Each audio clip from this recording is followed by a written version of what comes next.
and Johann Kepler and Giordano Bruno, and all of these people who boarded and started a new science back in the 16th century when knowledge was being squelched. They pioneered with a lot of speculation, a lot of new revolutionary studies, a lot of new theories. They pioneered the foundations of a new science today that we call physics and astronomy. And I believe that there are many people out there, other than myself, who are doing the same thing today. We're laying the foundations for a new understanding of not the universe, but the multiverse. Philip, you've mentioned a psychic, and you've also done a lot of investigation of some of the people who or claim to be channeling beings or guardians. What do you feel about that? Well, from my research, I found out that 90% of the channelers are in contact with nothing more than their own imaginations, or they're looking for an audience. But there is a percentage that seems to defy explanations. For example, there's one individual in the 1980s after the Hudson Valley sightings who channeled diagrams, and he did 32 diagrams, beautiful color, intricate detail of technological devices which are totally amazing. Things like high flux resonators, photon accelerators, hydrogen core reactors, different types of optical instruments, computer crystals. I mean, the diagrams were so expertly done. This fella is a night watchman. He has no art background, no technological background, no scientific background, yet he claimed that he was in contact with a being called Dinestra, who comes from another parallel dimension, and that this particular individual called Dinestra instructed him to do these diagrams. And within a period of 2 days, he did 32 diagrams. Beautiful things. These diagrams went to a number of different people to have them look at it. They went to a professional artist, and they said, well, whoever did these diagrams definitely has art background. They went to a master draftsman and said, whoever did these diagrams has at least a minimum of 25 years of drafting scientific instruments, drawing. They went to Princeton University. The diagrams they were totally amazed at what they saw down there. They were up at MIT. The diagrams actually gave some of the researchers ideas on how to build certain technological devices. When Dr. Hynek was still with us, he took the diagrams out to Northwestern University, where they got quite a bit of attention. But you see, the diagrams, like all UFO stuff and paranormal stuff, there's only enough there to get us interested. There's not enough there to totally give us 100% information as to exactly what they are and what they do and exactly how they're built. But it seems that over the years that these diagrams that were channeled by this individual gave enough people ideas to help develop certain cutting-edge technology that is being currently worked on at a number of institutions in the United States. And also this individual channeled a language. The language is not gibberish.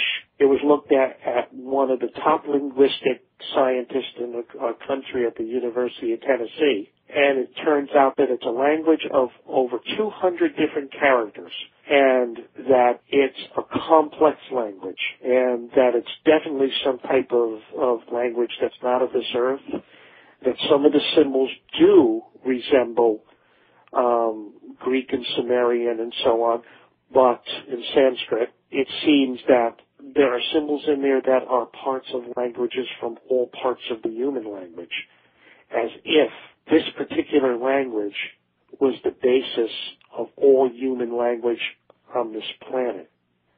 And that's an interesting concept because according to legend, human beings were given written language and taught how to do written language by angels.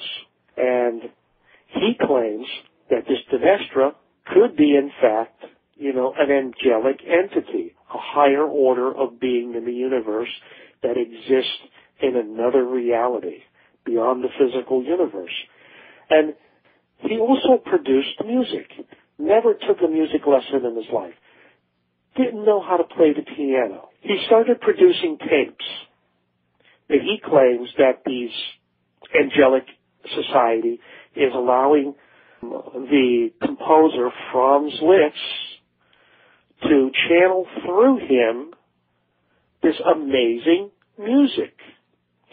So I kind of like challenged this. This fellow produced 100 tapes. And I said to him, Dean, anybody can claim that they produced this and could have taped it from a cassette or a record. And he had a piano in his house, an electric piano. And I said, can you play me something now? And he says, no, I can't. I can only do it when they say I can. That's why I have the recorder hooked up there, because when it happens, I click the recorder on and I play it. I can't remember after I wake up what I played. So I sort of like, playing devil's advocate and so on, kind of challenging, these entities to play me something right now, All of a sudden, Dean, he pushes me out of the way, and it's like something's controlling him. And he sits at the piano and starts playing this amazing piece, which I taped. And then after about 10 minutes, he becomes Dean again. And I said, Dean, what did you just do? And he says, I don't know. That's why I put on the recorder. So I took the tape, and I called someone I know who was a music teacher, a music professor at the Juilliard School of Music in New York City. And I said, listen, I want to play a tape for you. Just tell me what you think about it. And I played the tape, and I stopped it. And I says, what do you think about the person who's playing? He says, whoever's playing that, he said, is a master piano player. So he said, let me listen to the tape some more. So I played the tape, and I said, well, can you tell me who the composer is and what piece it is? I played it, and after about 30 seconds, he said, stop the tape. It's Franz Liszt playing. That's Franz Liszt's style. And I played the rest of the tape for him. And then when it was over, he said, it's definitely Franz Liszt, but they are pieces, he said, music, he said, that he's never heard before, but it's definitely was Franz Liszt's style. Franz Liszt was a composer a long time ago. He's been long dead. So this is stuff that's exciting about some aspects of channeling in which people have a very rare but have produced material like this that defies explanation. And the only answer is that whoever this Dinestra is obviously has a knowledge of our music, our technology, and so on, and was using this fella to channel in information from where he was, which is a parallel universe or dimension to ours. And I have a number of cases like this, and they're fascinating.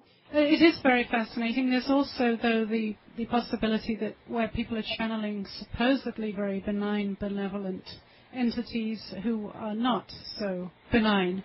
And you mention that a bit in your book, Interdimensional Universe again, where you talk about the concept of jinn, which I find very, very interesting, which is something that's mentioned in, as far back as in the Quran, of these rather negative entities that feed off negativity and fear that are often possibly what people are channeling.